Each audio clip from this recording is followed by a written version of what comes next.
그래요. 후퇴 속도. 기울어는 V라고 표현을 합니다. 후퇴 속도. 근데 이 A라는 별은 가까이 있잖아. 가까이 있는 별은 관측해보니까 후퇴 속도가 빠르지 않아요. V라는 속도로 멀어진 거예요. 근데 조금 멀리 있는 요 별, 무슨 별? 이 별은 또 스멜이 밀려오고 있죠. 이 별은 굉장히 멀리 있잖아. 근데 계속 관측하다 보니까 쟤는 후퇴하는 속도가 어떨까? 신기하게 훨씬 빠르게 후퇴합니다. 다시 말해서 나를 기준으로 한다면 나를 중심으로 멀어지는 속도가 다 달라. 그럼 우주가 어떻게 팽창하고 있다는 거야? 어디는 빨리 팽창하고 어디는 천천히 팽창하는 건가요? 그렇지 않습니다. 그렇지 않고 지금부터 쌤이 알려주는 모형만 이해해주면 돼요. 모형으로 이해해 볼 겁니다. 이건 밀가루 반죽이에요. 밀가루 반죽. 여기다가 건포도를 하나, 둘, 셋, 넷, 다섯, 6개의 건포도를 박아놓고 오븐에 넣고 구울 거야. 몇 분 동안? 5분 동안. 아무튼 오븐에 넣고 구울 건데 이게 빵이 부풀 거 아니에요, 그죠? 빵이 이렇게 부풀었다라고 상상하고요. 자, 중요한 건 빵이 부풀 때 건포도는 부풀어요, 안 부풀어요? 건포도는 안 부풀어. 건포도는 그 모양, 그 크기 그대로 이렇게 서로 멀어진 채로 이렇게 박혀 있을 겁니다. 그죠? 밀가루가 의미하는 게 우주예요. 우주. 건포도가 의미하는 건 은하입니다. 우주가 팽창한다는 건 은하와 은하 사이의 거리가 멀어지는 거지. 은하와 은하 사이의 거리가 이렇게 멀어지는 거거든. 그래서 은하 자체는 팽창하지 않죠. 은하 자체가 팽창한다면 나와 태양 사이의 거리도 멀어져야 돼요. 그죠? 그렇지 않잖아. 그래서 은하와 은하 사이의 거리가 멀어지는 걸 모형으로 표시를 하고 있는 겁니다. 이해되죠? 자, 그럴 때 실제 거리 계산을 해보자는 거야. 자, A, B, C, D, E, F까지 할게요. A, B, F. A와 B 사이의 거리는 뭘 의미하냐면 가장 가까이 있는 은하입니다. 우리가 A 은하라고 상상해 볼게요. 우리가 A에 있다면 B라는 은하는 가장 가까이에 있는 은하야. 아까 잠깐 스포했지만 가까이 있는 은하는 천천히 멀어질 거고요. 가장 멀리 있는 은하가 F죠. F는 좀 빨리 멀어질 겁니다. 그죠? 실제로 그러한지를 계산해 보자는 겁니다. 자, 그래서 쌤이 준비한 게 명암이고요. 명암의 센치를 5cm로 잡았어요. 대충 그 정도 돼 보이죠? 5cm. 실제로 칠판을 잴 거예요. 요 길이를 잴 거고요. 요 길이를 잴 겁니다. 만약에 생각해봐. 만약에 지구가 우주 팽창의 중심이에요. 자, 나를 중심으로 팽창해. 시작! 쫙 팽창할 거 아니야. 지구가 우주의 중심이라면 이 은하들이 팽창하는 속도가 어때야 하냐면 다 같은 속도로 팽창해야 됩니다. 나 중심으로 시작! 쫙 팽창. 그죠? 그러면 서로 누구는 빠르게 팽창하고 누구는 느리게 팽창할 수가 없죠. 다시 말해서 지구가 우주의 중심이 아니라는 건 알겠죠. 그럼 어디가 중심이냐? 미리 말하지만 우주 팽창의 중심은 따로 없어요. 이 밀가루 반죽은 뭘 중심으로 팽창한 거야? 아니야. 그냥 모든 방향으로 팽창하는 거예요. 이해해요? 저게 우주 팽창의 그래서 모형이라고 말하고 있는 겁니다. 자, 그래서 실제로 A와 B 사이의 거리를 재볼게요. 중심에서 중심까지 하면은 5cm가 살짝 넘어서 6cm쯤 돼 보입니다. 써볼게요. 처음에 6cm였어. 팽창을 빡 하니까 자, 5cm에다가 또 5cm 하니까 얘는 11cm 나옵니다. 그러면 몇 cm가 증가했어요? 5cm 증가했죠? 그래서 A와 B 사이의 거리는 델타 값이 5cm만큼이 증가했습니다. 그렇죠? 5cm가 증가했다.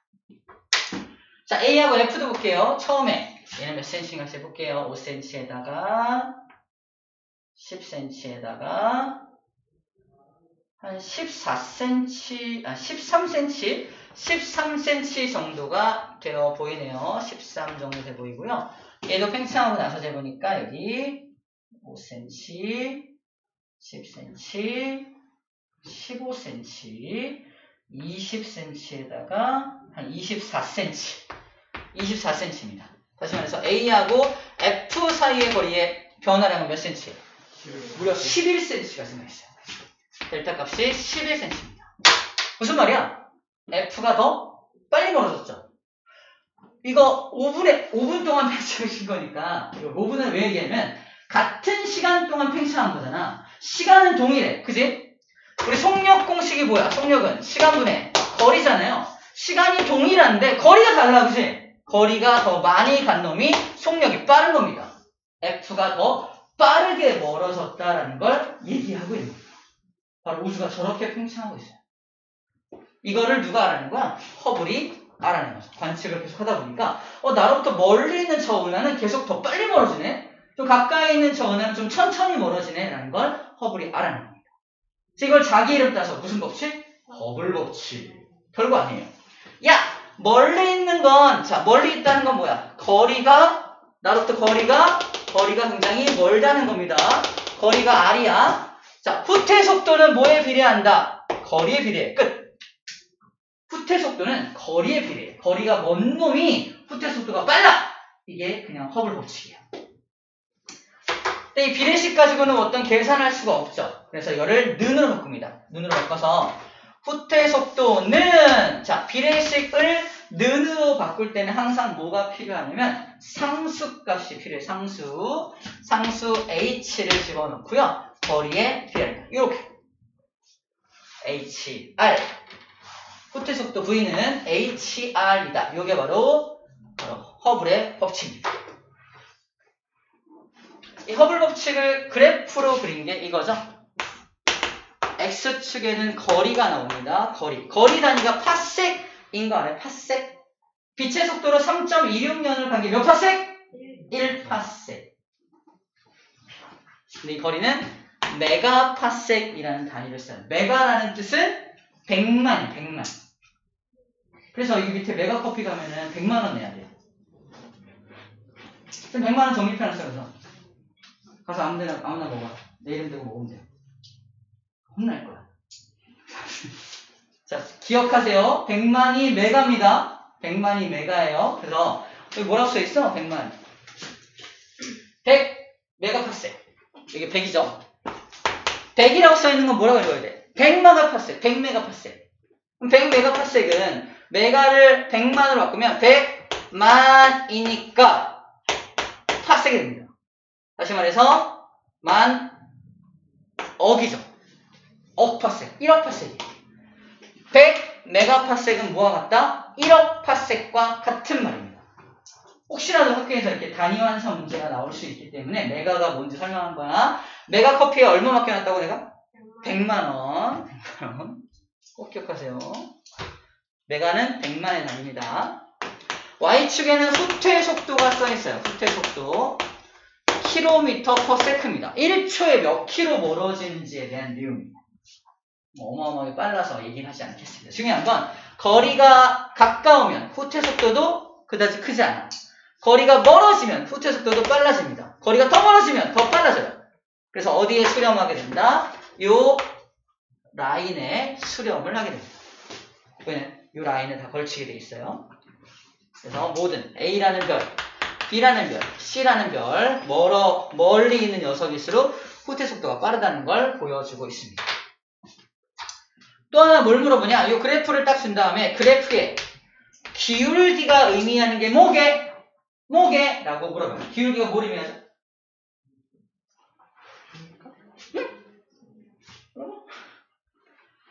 자, 얘를 H에 대해서 정리할 건데 기울기의 정의가 뭐예요? X분의 Y죠? X가 뭐야? 거리죠? R. Y가 뭐야? 속도 V. R분의 V. 기울기는 R분의 V를 의미하고요. R분의 V가 뭘 의미한다? 이걸 H에 대해 정리하면 R분의 V예요. 그죠? 그래서 기울기가 의미하는 것보다 허블 상수다. 기울기가 허블 상수값을 의미한다. 라는 것만 알면 됩니다. 아, 저 그래프에서 기울기가 허블 상수구나. 기울기만 구할 수 있다면 우리가 아까 상수로 집어넣었던 이 허블 상수 H가 얼마인지 알 수도 있겠네? 이런 정도만 알고 있으면 되겠어요. 여기까지가 1번 허블 법칙에 대한 내용입니다. 할만하죠?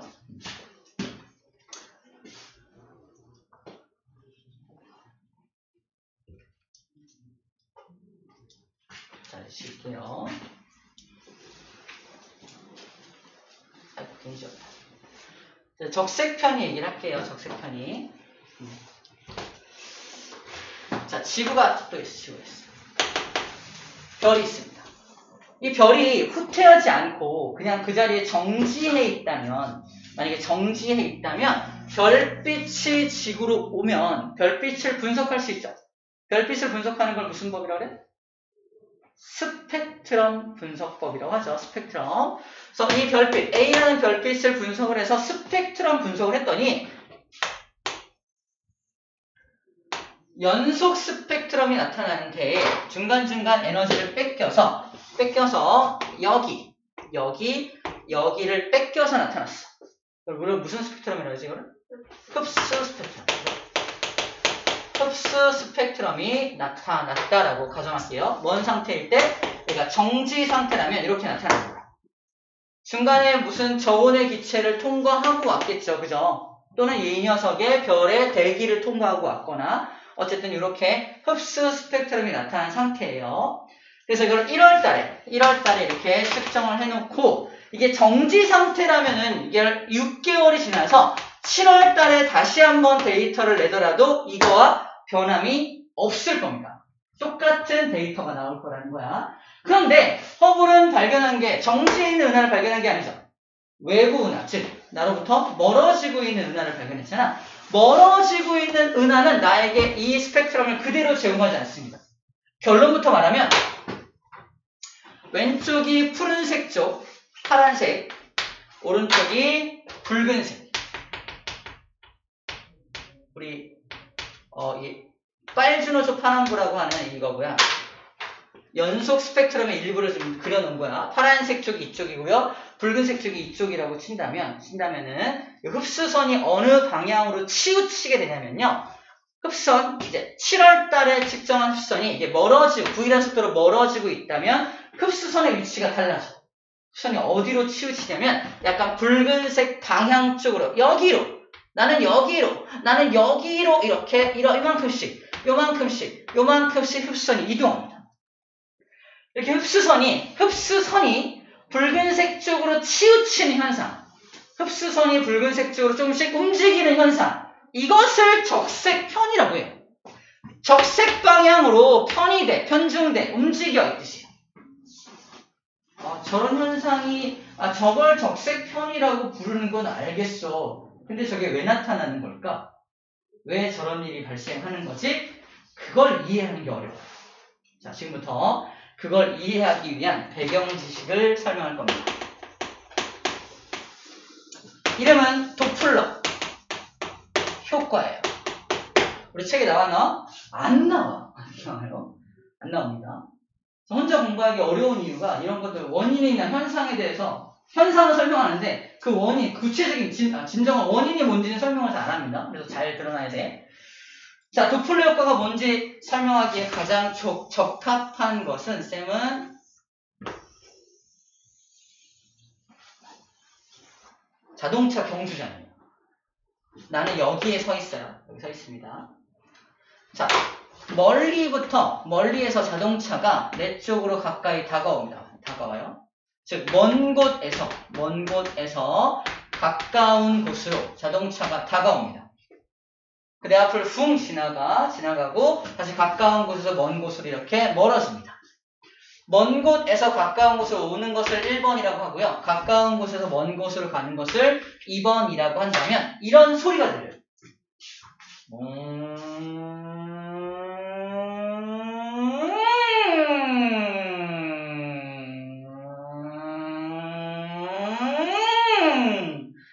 수고하셨어.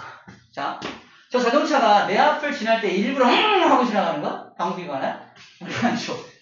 일부러 하는 거 아니거든. 쟤는 계속 같은 속도로 위 돌고 있는 건데 내 앞을 지날 때 하고 지나가는 것처럼 들립니다. 그렇게 들리는 현상을 도플러 현상, 도플러 효과라고 불러줘요. 이걸 앰뷸런스로 바꿔서 말하면 휘용 오던 게 내 앞을 지날 때 굳이 하고 지나가요. 맞나요? 같은 효과입니다. 걔가 좋아 민준이 오케이 하고 지나가요? 사람이 앞을 지날 때 일부러 하고 지나가는 거 아니거든요. 그래서 같은 음을 내고 있는데 멀리서 가까이 다가오면 음이 자꾸 높아지는 것처럼 들립니다. 다시 먼 곳에서 가까운 곳으로 올 때 음이 자꾸 그죠? 높아집니다. 정리할게. 먼 곳에서 가까운 곳으로 올 때는 저음이었던 게 점점 고음으로 바뀌고요. 잉 하고 지나가서 다시 멀어질 때는 잉 그죠? 다시 고음에서 다시 저음으로 변화가 됩니다. 이런 음의 변화가 생기는 게 도플러 현상이에요. 근데 이게 소리에만 적용되는 게 아니라 빛에도 적용이 된다라는 게 포인트입니다. 소리를 먼저 이해할게요. 고음과 저음의 차이점. 쌤이 강의할 때는 약간 고음으로 합니까? 아니면 저음으로 합니까? 고음이요. 내가 항상 이런 소리를 했는데 뻥이죠? 그죠? 자, 그러면 저음으로 강의하시는 분의 강의 들어본 적 있나요? 학교든 어디든. 어때요, 느낌이? 권위 있으시다. 이거보다도 졸리죠. 졸린 이유가 뭐냐면 굉장히 저음은 에너지를 별로 안 뿌려줍니다. 하지만 고음은 에너지를 엄청 뿌려가요. 엄청 뿌린단 말이에요. 고음이. 자, 고음이 에너지가 훨씬 더 많고 저음은 에너지가 적다라는 걸 먼저 이해해야 돼요. 자, 에너지적인 측면에서 저음은 에너지가 적고요. 고음은 에너지가 많아요. 저음은 어떻게 그리냐면 저음은 아이고 강의들 잘 듣고 있어. 진동을 많이 안 합니다. 저음이에요. 근데 고음 같은 경우는 야! 일어나! 이렇게 진동을 많이 합니다. 또 참이요. 여기서 설명하겠습니다. 그래서 저음과 고음의 차이점입니다. 이거를 표현할 때 진동수가 높아! 얘는 진동수가 낮아! 라고 표현해요.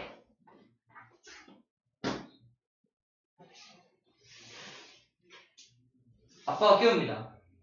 성수 일어나. 잠깐 좀만 더 자고. 엄마가 깨웁니다. 성수 일어나! 알았어! 더 짜증나는 이유가 뭐다? 나에게 에너지를 많이 뿌려주기 때문이에요. 막 에너지 막 쏘니까 알았어 일어날게. 에너지적인 측면이라는 거 꼭 기억하십시오. 엄마 목소리, 아빠 목소리. 자, 에너지. 그리고 파동의 형태를 보면은 여기 꼭대기부터 꼭대기까지 이 길이를 뭐라고 하냐면 이거를 파동의 길이 장자입니다. 파장이라고 파장이 짧죠. 근데 저음은 어때? 저음은 꼭대기부터 꼭대기까지 길이가 엄청 길죠. 파장이 엄청 깁니다. 파장이 길수록 에너지는 별로 없는 거예요. 파장이 짧으면 엄청 에너지가 많다는 뜻입니다. 파장. 지금은 기호를 쓰지 않고 그냥 한글로 설명할게요. 파장이라고 말하고 진동수라고 말합니다. 진동수가 높으면 파장은 짧은 거예요. 그래서 파장과 진동수는 반비례 관계 갖고 있는데 어쨌거나 파장에 대한 내용을 얘기를 합니다. 자, 두 번째 배경으로 우리 알고 있는 건데 지난 시간에 했던 거야. 전자기파 한 글자로 바꾸면 뭐였죠? 아닌데? 전자기파는 한 글자로? 한 글자인데? 빛. 정답. 빛입니다. 빛을 다른 말로 전자기파라고 해요. 빛은 에너지가 많은 빛도 있지만 에너지가 적은 빛도 있죠. 에너지가 많은 빛, 에너지가 중간 빛, 에너지가 별로 없는 빛까지 다양한 종류의 빛이 우리에게 오고 있는데 저 중에서 눈에 보이는 영역이 따로 있어요. 했었죠? 정답. 가시광선. 여기부터 여기까지만 눈에 보입니다. 눈에 보이는 영역을 우리는 가능하다. 보는 것이 가능하다. 보는 것이 가능한 광선, 가시광선이에요. 뾰족뾰족해서 가시광선이 아니죠. 자, 그러면 가시광선에도 우리가 눈에 볼 수 있는 가시광선 영역에도 에너지가 많은 쪽이 있고 에너지가 적은 쪽이 있는 거 보이나요? 어디가 에너지가 많다? 푸른색 쪽. 붉은색 쪽이 에너지가 적은 영역이에요. 즉 빨간색이 난 빨간색, 난 파란색! 이런 것이. 이해됩니까? 자, 그래서 이 소리를 이제 빛의 형태로 바꿔줄 거라는 얘기입니다. 자, 그래서 멀리 있던 녀석이 가까이 올 때, 하다가, 오는 것처럼 멀리 있는 놈이 가까이 온다면 진동이, 파장이 길었던 게 파장이 짧은 거로 바뀌어. 그래서 색깔이 붉은색이었던 게 푸른색 영역 쪽으로 치우쳐진다는 뜻입니다. 푸른색으로 변해간다 이렇게 생각하면 돼. 빛으로 따지면 가까이 다가오는 녀석은 붉은색이었던 게 푸른색으로 변해가겠네 라고 생각합니다. 반대로 가까이 있던 게 멀리 도망가면요. 고음이었던 게 저음으로 바뀌는 거니까 붉은색이 푸른색이 붉은색 쪽으로 바뀌게 되네요. 다시 이 별은 나한테서 가까워지고 있나요? 멀어지고 있나요? 멀어지고 있죠. 그렇다면은 도플러 현상에 의하면 1번이야 2번이야? 2번이죠.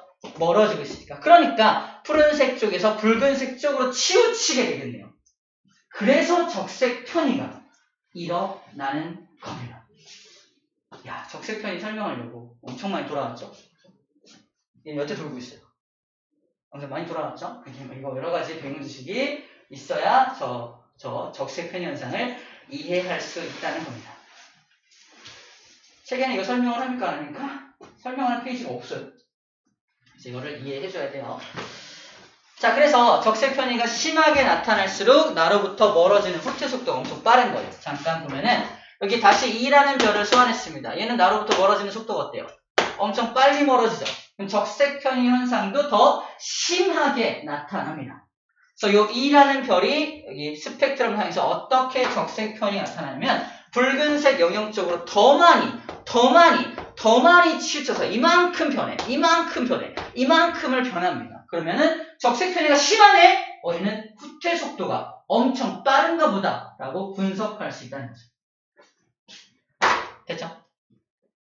자, 그래서 거리가 멀수록 후퇴 속도가 점점 빨라진다 라는 이야기를 하고 있는 겁니다. 자, 그게 19쪽에 그림이 그대로 나와있죠? 먼 은하가 훨씬 까만색 선이 붉은색 쪽으로 많이 치우쳐져 있는 걸 확인할 수 있습니다. 자, 이걸 배웠으니까 이제 19쪽의 문제를 풀 수 있게 되었어요. 모르고 풀어본 사람들은 되게 대단한 사람들이에요. 쌤이 저번에 여기는 빼고 풀어라고 말했더니 못 풀었나봐요. 열심히 풀었네.